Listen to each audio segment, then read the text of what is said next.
할렐루야. 이 수요일 저녁 하나님께 예배하는 여러분들을 축복합니다. 또한 이 예배를 통해서 살아계신 하나님의 음성을 듣고 하나님을 만나는 놀라운 은혜가 있기를 소망합니다. 기도하겠습니다. 아버지 하나님, 오늘도 우리를 만나주시기 위해 이 예배의 장을 우리에게 허락하셨고 또한 우리 가운데 임재하시기 위해 이 자리에 오심을 소망합니다.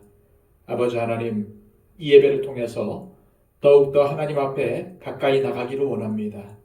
하나님의 만져주심의 손길을 체험하기를 원합니다.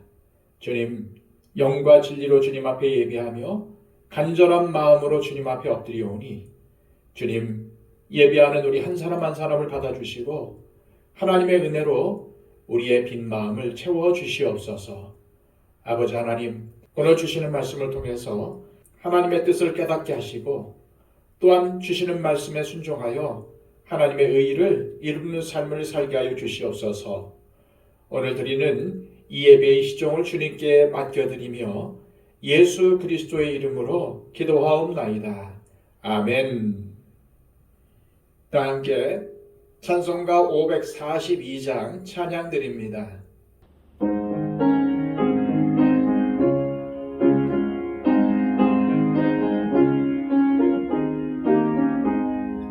구주 예수 의지함이 심히 기쁜 일일세. 영생 허락받았으니 의심 마주 없도다. 예수 믿는 것은 나는 증거 많도다. 예수 귀한 예수 믿음 더욱 주소서. 구주 예수 의지함이 심히 기쁜 일일세. 주를 믿는 나의 마음 그의 피에 적시네.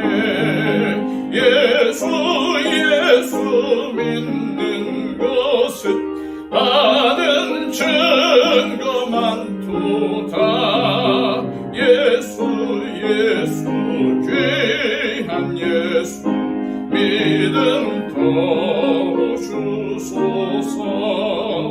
구주 예수 의지하여 죄악 벗어버리네. 안위 받고 영생함을 주께 모두 얻었네. 예수 믿는 것은 나는 증거 많도다. 예수 귀한 예수 믿음 더욱 주소서.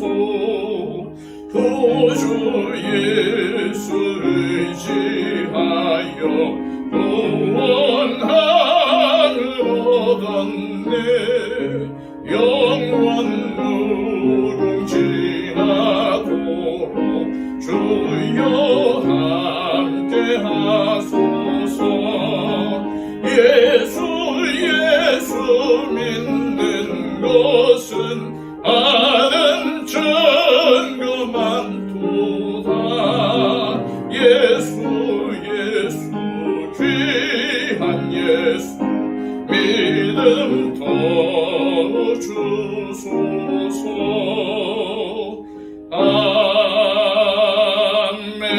아멘.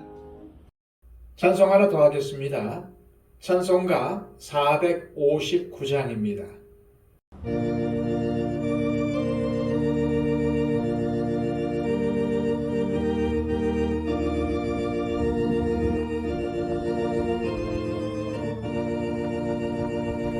누가 주를 따라 섬기려는가. 누가 죄를 떠나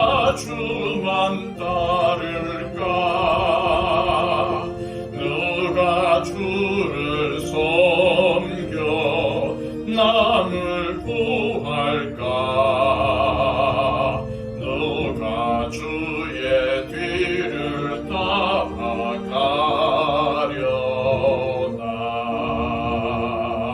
부르심을 받아 주의 은혜로 주를 따라가네. 주만 따르네. 세상 영광 위에 다름 아니요.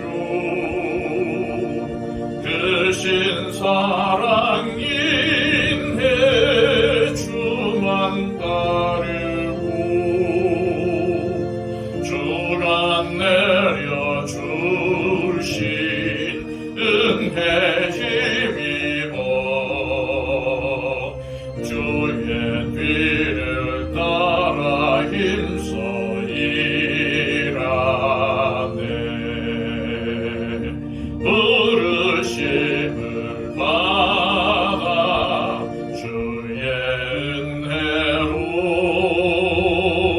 주를 따라가네. 주만 따르네. 환난 핍박 많고 원수 강하나 주의 용사 더욱 힘이 강하니 누가 능히 이겨 넘어뜨리랴. 변함없는 진리 승리하리라. 깊은 찬송하며 주의 은혜로 주를 따라가네. 주만 따르네.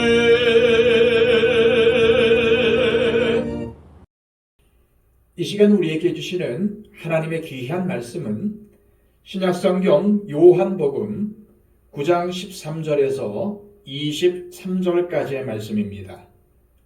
신약성경 161쪽입니다. 그들이 전에 맹인이었던 사람을 데리고 바리새인들에게 갔더라. 예수께서 진흙을 이겨 눈을 뜨게 하신 날은 안식일이라. 그러므로 바리새인들도 그가 어떻게 보게 되었는지를 물으니 이르되 그 사람이 진흙을 내 눈에 바르매 내가 씻고 보나이다 하니 바리새인 중에 어떤 사람은 말하되 이 사람이 안식일을 지키지 아니하니 하나님께로부터 온 자가 아니라 하며 어떤 사람은 말하되 죄인으로서 어떻게 이러한 표적을 행하겠느냐 하여 그들 중에 분쟁이 있었더니 이에 맹인되었던 자에게 다시 묻되 그 사람이 네 눈을 뜨게 하였으니 너는 그를 어떠한 사람이라 하느냐? 대답하되 선지자니이다 하니 유대인들이 그가 맹인으로 있다가 보게 된 것을 믿지 아니하고 그 부모를 불러 묻되 이는 너희 말에 맹인으로 났다 하는 너희 아들이냐? 그러면 지금은 어떻게 해서 보느냐? 그 부모가 대답하여 이르되 이 사람이 우리 아들인 것과 맹인으로 난 것을 아나이다. 그러나 지금 어떻게 해서 보는지 또는 누가 그 눈을 뜨게 하였는지 우리는 알지 못하나이다. 그에게 물어보소서. 그가 장성하였으니 자기 일을 말하리이다. 그 부모가 이렇게 말한 것은 이미 유대인들이 누구든지 예수를 그리스도로 시인하는 자는 출교하기로 결의하였으므로 그들을 무서워함이로라. 이러므로 그 부모가 말하기를 그가 장성하였으니 그에게 물어보소서 하였더라. 아멘.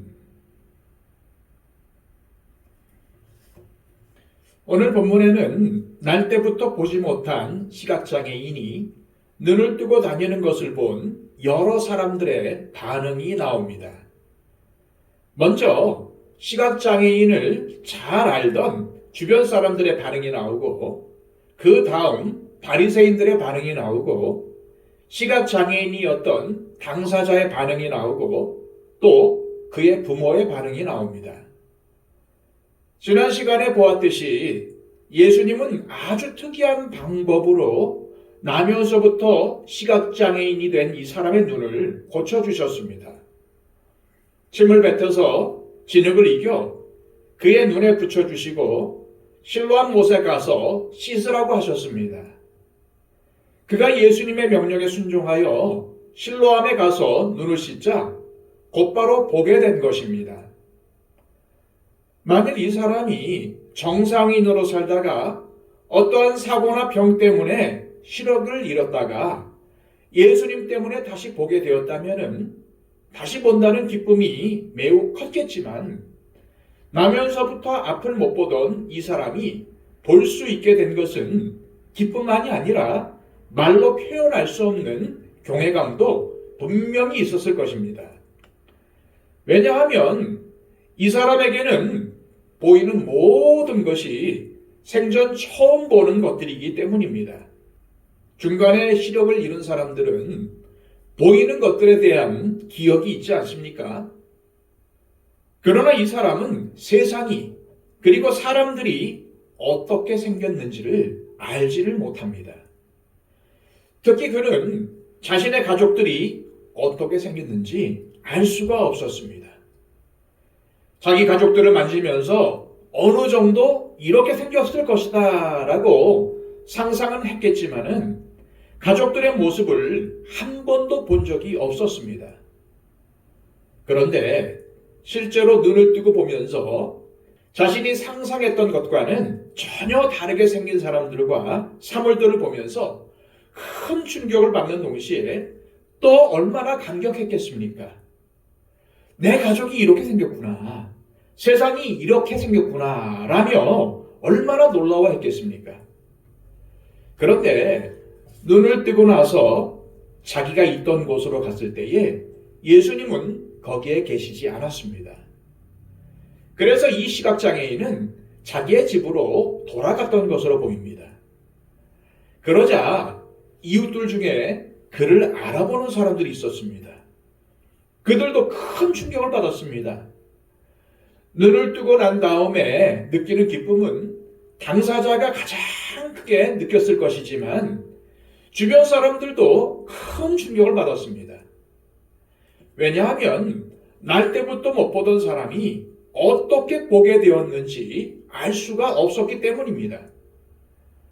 그들은 너무나도 충격을 받아서 자기들이 지금 보고 있으면서도 믿지를 못합니다. 저 사람이 그 눈먼 거지 아니야? 아니야. 그 거지는 앞을 보는데 저 사람은 못 보잖아. 그 사람이 아니야.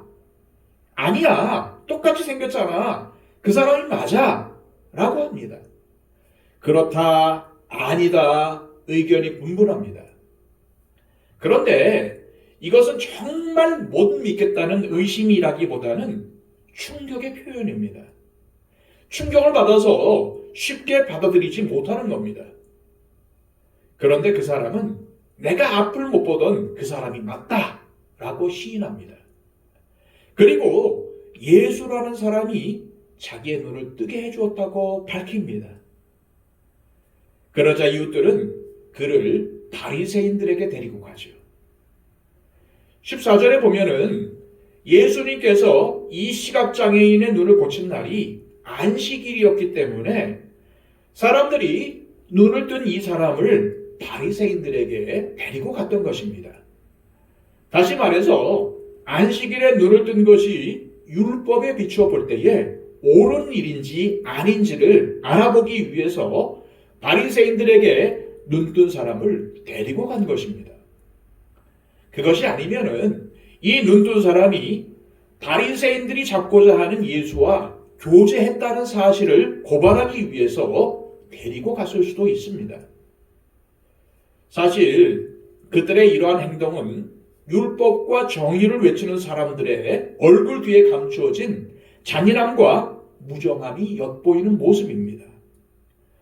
왜냐하면 유대인들이 이미 예수를 그리스도라고 시인하는 자들을 다 출교시킨다는 결의를 했다는 것을 그들이 알고 있었기 때문입니다.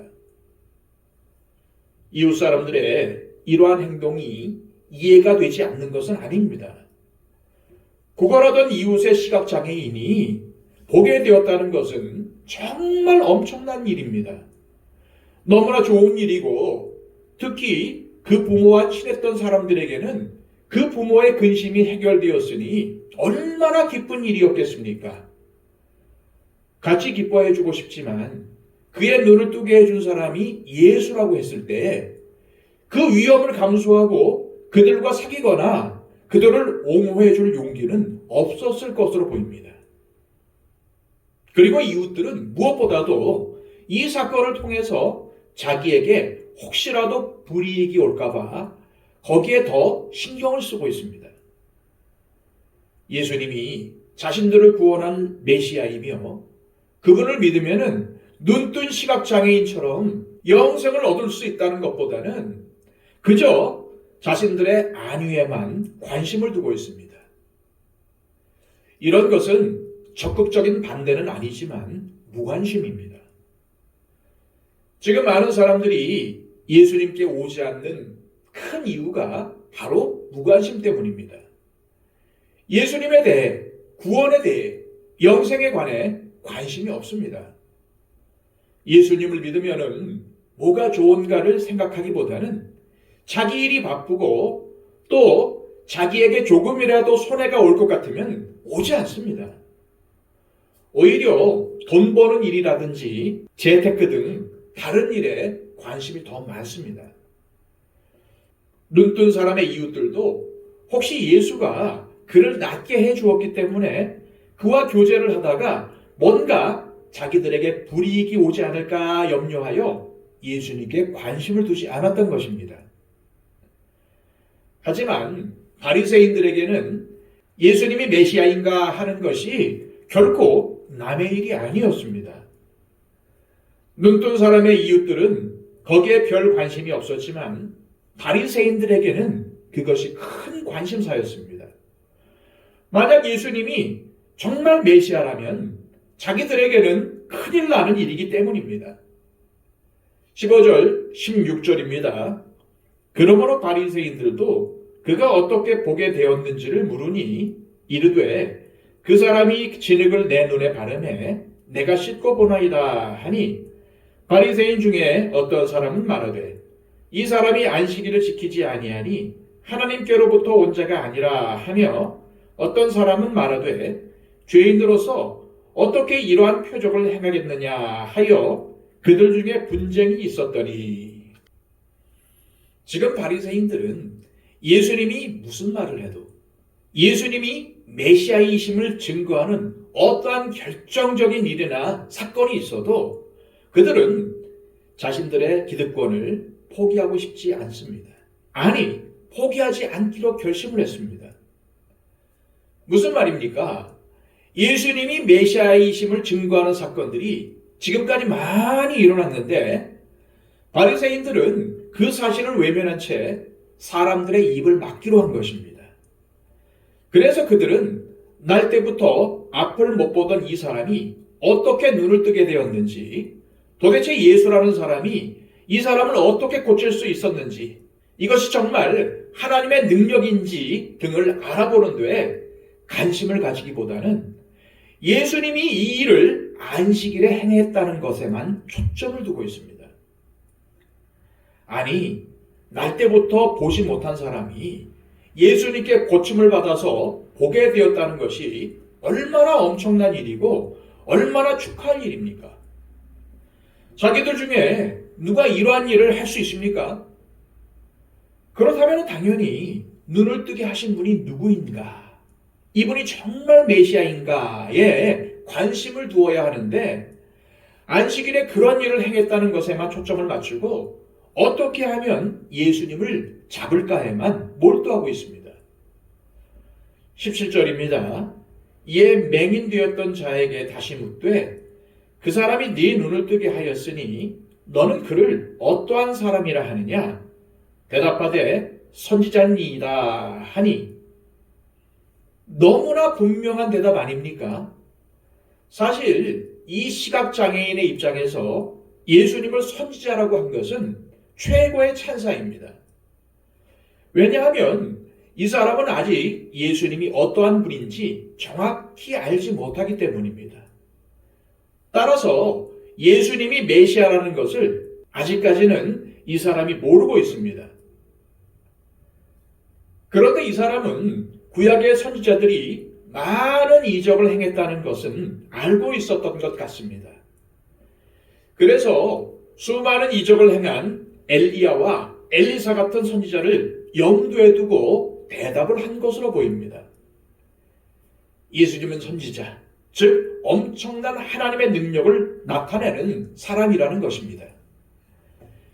이웃 사람들에게는 예수라는 사람이 실로암 못에 가서 씻으라고 해서 씻었더니 보게 되었다는 정도로 이야기했는데 바리새인들 앞에서는 선지자라고 고백을 합니다. 그리고 뒤로 갈수록 그의 믿음이 점점 깊어집니다. 정말 예수님을 향한 믿음이 생겨납니다. 요즘도 사실이 분명한데도 손바닥으로 하늘을 가리는 경우가 많습니다. 분명한 사실임에도 굳이 진실을 외면하며 그것에 대해서 회피하는 경우가 얼마나 많습니까? 그래서 바리새인들은 이 사람과는 안 되겠으니까 그의 부모를 부릅니다. 18절, 19절입니다. 유대인들이 그가 맹인으로 있다가 보게 된 것을 믿지 아니하고 그 부모를 불러 묻되 이는 너희 말에 맹인으로 났다 하는 너희 아들이냐? 그러면 지금은 어떻게 해서 보느냐? 지금 바리새인들이 그 부모를 부르다가 이 사람이 너희의 아들이 맞느냐? 라고 묻는 것은 정말 몰라서 묻는 게 아닙니다. 더욱이 본인이 직접 어떻게 눈을 뜨게 되었는지를 이미 설명을 했는데 눈을 뜨게 된 것을 직접 목격하지 않은 부모에게 다시 그 사실을 확인한다는 것은 말이 되지 않습니다. 그리고 그럴 이유도 없습니다. 만약 그 사실을 확인하고 싶었다면 실로암 못이나 예수님이 눈에 진흙을 붙여주시던 현장에 있던 사람들을 증인으로 불러야지 그것을 전혀 보지 못한 부모를 왜 부르겠습니까? 그런데 바리새인들이 그 부모를 부른 이유는 너무나도 분명합니다. 부모들을 위협하기 위해서입니다. 다시 말해서 시각장애인으로 있다가 눈을 뜬 사람이 진짜 아들인지 정말 날 때부터 시각장애인이었는지를 확인하려는 것이 아니라 앞으로 아들의 입을 단속하라는 것입니다. 예수가 눈을 뜨게 해주었다고 자꾸 떠들고 다니면 부모인 그들에게도 해가 미칠 수 있다는 위협을 하는 것입니다. 이처럼 바리새인들은 자신들의 기득권을 지키기 위해서 수단과 방법을 가리지 않기로 한 것입니다. 오늘 본문에는 바리새인들이 믿지 아니하고 그 부모를 불렀다라고 되어 있는데 이것은 믿을 만한 정보가 부족했다는 뜻이 아니라 인정하고 싶지 않다는 의미입니다. 이 사람이 날 때부터 시각장애인이라는 것은 누구나 다 알고 있는 사실이었습니다.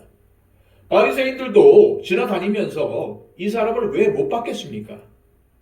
그런데 이 사람이 예수님으로 인해 눈을 떴다는 것을 인정하고 싶지 않은 것입니다. 진실을 회피하고 싶은 겁니다. 바리새인들의 이러한 반응은 불순종입니다. 아까 이웃 사람들의 반응이 무관심이었다면 바리새인들의 반응은 불순종의 반응입니다. 그러나 시각장애인이었다가 눈을 뜬 사람의 부모의 반응은 굉장히 당혹스럽습니다. 아침까지만 해도 아들이 다른 날과 똑같이 구걸하러 더듬거리며 밖에 나가는 것을 분명히 보았는데 지금 집에 들어오는 아들은 눈을 멀쩡히 뜨고 들어옵니다. 이때 이 부모의 마음이 어땠겠습니까? 엄청난 충격과 놀라움, 그리고 동시에 감동, 감격, 감사의 마음이었을 것입니다. 눈을 뜬 당사자는 자신들의 아들인데 이 아들 못지않은 아픔과 상처가 그 부모들에게도 있었을 것입니다. 그가 청년이 될 때까지 돌보고 키우면서 얼마나 많은 아픔을 당했겠습니까? 부모들은 멀쩡히 눈을 뜨고 들어오는 아들을 보았을 때 무너져 내리며 펑펑 울었을 것이 분명합니다. 그동안 날 때부터 시각장애인이 된 아이를 보며 얼마나 절망하고 울었겠습니까? 자신들이 죄가 많아서 이러한 자식을 낳았다고 얼마나 자책했겠습니까? 그래서 자기 자식에게도 미안하고 또 주변 사람들의 눈도 얼마나 두려웠겠습니까? 또 제자들이 물어본 것과 똑같이 저거 뭔가 죄가 있어서 저렇다라는 말을 얼마나 많이 들었겠습니까? 주변 사람들이 수군거리며 앞에서 대놓고는 못해도 뒤에서 그러는 것을 다 알고 있었을 것입니다. 그동안 얼마나 마음이 아프고 상했겠습니까? 게다가 아이가 어느 정도 컸을 때는 아들을 길거리에 구걸하러 내보내야 하는 그 부모의 마음은 또 어땠겠습니까? 만약 시각장애인이라도 부잣집에 태어났다면 구걸할 필요가 없었겠지만은 구걸을 나갔다는 사실만 봐도 이 집이 가난했다는 것을 알 수가 있습니다. 앞을 못 보니까 몇 발짝 걷는 것도 굉장히 힘든 아들을 구걸하는 자리에 내보내는 그 부모의 마음을 느끼는 것이 그렇게 어렵지 않습니다. 그런데 그렇게 구걸하러 나갔던 아들이 멀쩡히 보게 되어서 들어오는 것입니다. 이것이 부모 입장에서는 얼마나 놀랍고 충격스러운 일이었겠습니까? 이미 어른이 된 아들은 평생 한 번도 본 적이 없는 부모들의 얼굴을 그날 처음 보는 겁니다. 아들이 들어오면서 당신이 내 아버지예요? 당신이 내 어머니예요? 하고 서로 부둥켜 안으면서 얼마나 울었겠습니까? 분명히 서로 얼굴을 써두면서 펑펑 울었을 것입니다. 세상에 이렇게 감사한 일이 있습니까? 누가 내 아들을 고쳐주었다는 말입니까? 그때 아들이 말합니다. 예수라는 사람이 나를 고쳐주었습니다. 그런데 그 예수라는 말을 듣는 순간 기쁨으로 가득했던 부모의 마음이 확 가라앉습니다. 무거워집니다. 어두운 그늘이 드리우기 시작합니다. 왜 그렇습니까?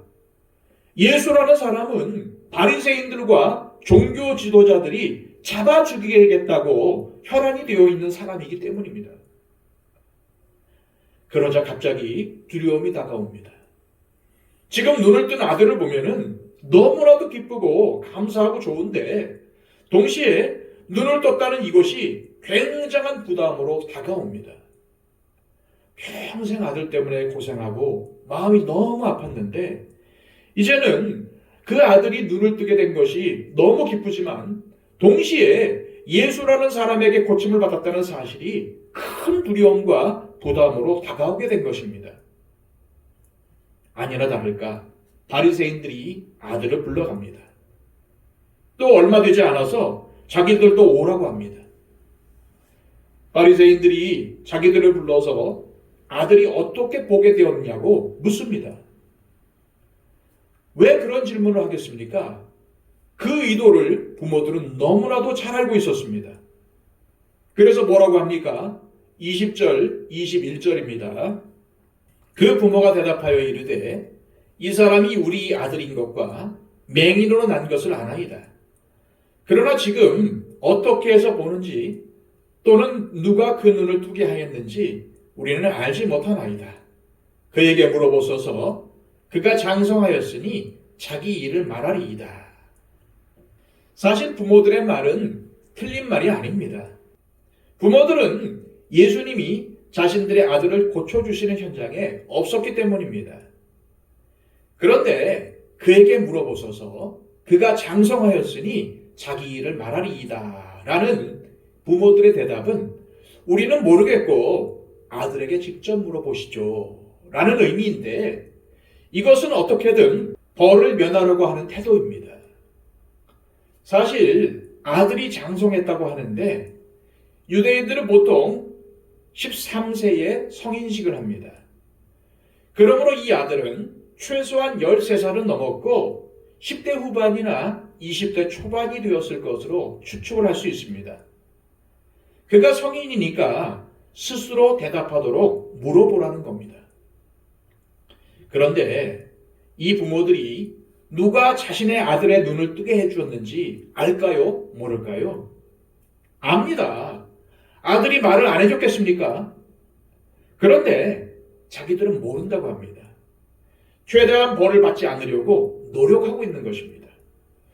22절, 23절입니다. 그 부모가 이렇게 말한 것은 이미 유대인들이 누구든지 예수를 그리스도로 시인하는 자는 출교하기로 결의하였으므로 그들을 무서워함이로라. 이러므로 그 부모가 말하기를 그가 장성하였으니 그에게 물어보소서 하였더라. 그동안 아들의 아픔과 고통을 아는 부모라면 어떻게 이렇게 냉정하게 말할 수 있을까요? 아들을 사랑하지 않아서 그런 걸까요? 아들이 보게 된 것을 믿을 수 없었기 때문이었을까요? 아니면 예수님을 미워했기 때문일까요? 이 모든 것의 원인은 두려움입니다. 22절 맨 뒤에 보면은 그들을 무서워함이로라 했습니다. 즉 바리새인들이 한 결정을 두려워했다는 겁니다. 출교당할까 봐 두려웠던 것입니다. 출교를 당한다는 것은 사실 사람의 생존이 달린 문제입니다. 유대교에서 출교를 당하면은 그 어디에서도 발붙이고 살 수가 없었습니다.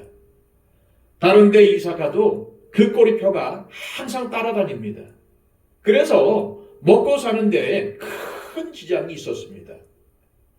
부모들은 그것이 두려웠던 것입니다. 그러니까 생명의 근원 되시는 예수님을 만나는 것보다는 먹고 사는데 어려움이 오는 것에 대해 더 두려움이 컸던 것입니다. 사람들은 지금도 두렵기 때문에 예수님을 안 믿는 경우가 상당히 많습니다. 전도를 하면은 사람들이 교회에 가지 않을 여러 가지 이유를 대지만은 깊이 들어가 보면은 두려움이 있습니다. 괜히 예수 믿다가 교회 다니다가 일이 잘 안 되면 어떡하지? 라는 두려움입니다.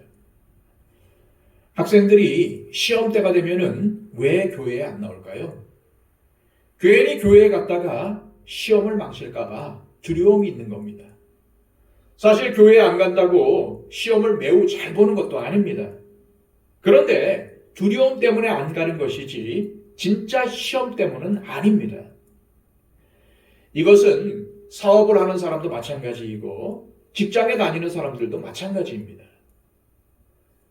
왜 우리가 신앙생활에 소홀해집니까? 무엇인가 두려움이 있기 때문입니다. 주님께서 주시는 기쁨과 소망이 엄청나게 크고 세상에서 제일 큰 것인데 그것을 모르고 두려움이 더 크기 때문에 신앙생활을 제대로 하지 못하는 경우가 너무나도 많은 것입니다. 언제나 중요한 것은 일어난 사건 자체보다는 그 사건에 대한 해석입니다. 그것을 어떻게 해석하느냐에 따라서 우리의 태도가 바뀝니다. 그런데 우리는 자꾸만 두려움으로 해석을 하니까 주님께서 원하시는 방향과는 전혀 다른 방향으로 가게 되는 것입니다. 오늘 본문에 등장하는 이 부모들은 고난을 당할까 봐 두려웠습니다. 그래서 알고는 있지만 아는 대로 말할 수가 없었던 것입니다. 가슴이 아프지만 어차피 아무런 희망도 없었던 아들이 조금 더 고생하는 것이 낫지 않겠나라고 생각을 한 것입니다.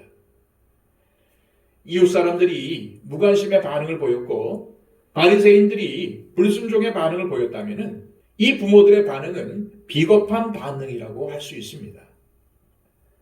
이 부모들도 속으로는 울었을 겁니다. 이렇게 말을 하면서도 아들을 볼 면목이 없다고 생각했을 것입니다. 그 자리에 분명히 아들도 같이 있었는데 아들 앞에서 이러한 말을 하는 것이 얼마나 부끄러웠겠습니까? 그렇지 않아도 가난한 집안인데 가난이 원수다라고 속으로 생각했을 수도 있습니다.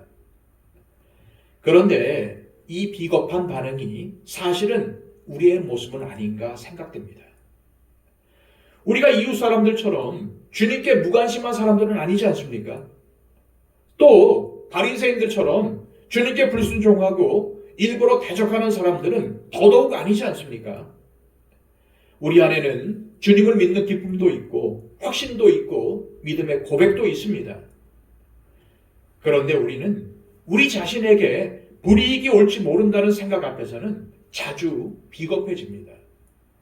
그것을 대적할 용기가 나지 않고 손해를 감수하더라도 믿음대로 행동할 자신이 없는 것이 사실입니다. 그래서 우리는 오늘도 하나님의 도우심을 구할 수밖에 없습니다. 그렇게 끝까지 믿음을 지키며 살 수 있도록 힘과 지혜를 달라고 하나님께 기도하면서 어쩔 수 없이 그랬다라는 핑계를 대지 않기를 소망합니다. 오늘 본문의 이웃 사람들은 불이익을 당할지도 모른다는 두려움 때문에 무관심의 반응을 보였습니다. 바리새인들은 자기들의 기득권이 침해당할지도 모른다는 두려움 때문에 진리이신 예수님 앞에서 불신과 불순종의 반응을 보였습니다. 시각장애인이었던 사람의 부모는 예수님이 자신의 아들의 눈을 뜨게 해주신 것 때문에 벌을 받을지도 모른다는 두려움 때문에 비겁한 반응을 보였습니다.